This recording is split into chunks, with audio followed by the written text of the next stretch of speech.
presented by Halkat Films.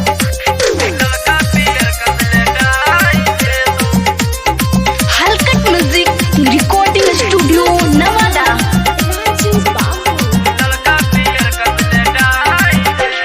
घर से नहीं बाहर निकलिए अकेले के छोड़ी होलिया में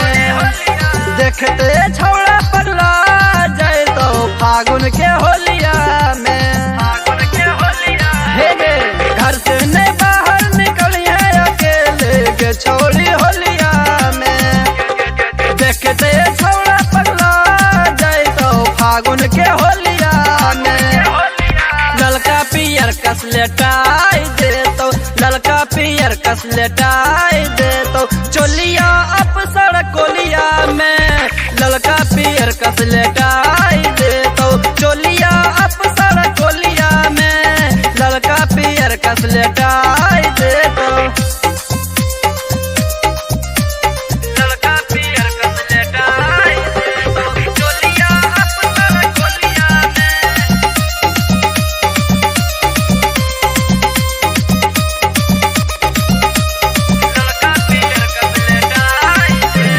चढ़ते फागुन छमकल आईनी केकरा से रंग लगबैनी गे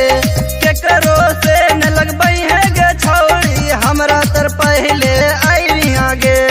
हमरा तर पहले आईनी आगे चढ़ते फागुन छमकल आईनी केकरा से रंग लगबैनी गे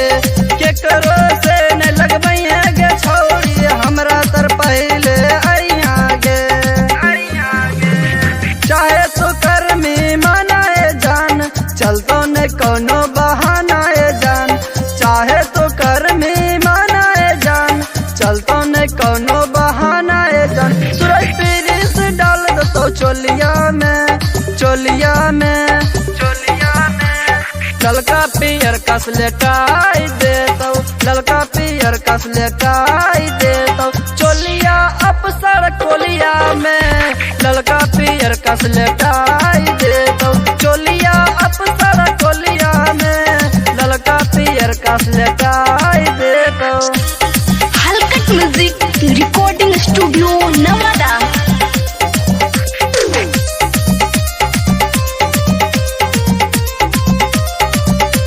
ललका पियर कस लेटाई दे तो चोलिया अप सड़कोलिया में भर फागुन छोड़िन सबके मन रहो बढ़ल गे केतना के समझ में गे छोड़ी पिचकारी लेकर तो चढ़ल गे पिचकारी लेकर तो चढ़ल गे भर फागुन छोड़िन सबके मन रहो बढ़ल गे केतना के समझ में गे छोड़ी पिचकारी लेकर तो चढ़ल गे सूरज छुटोगे पारा परी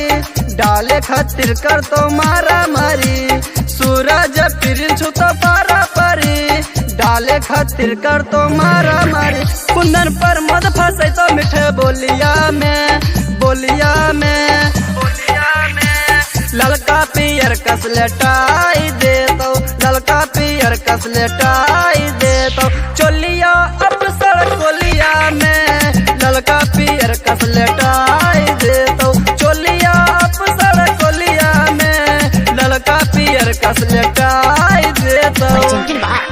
Halkat Films.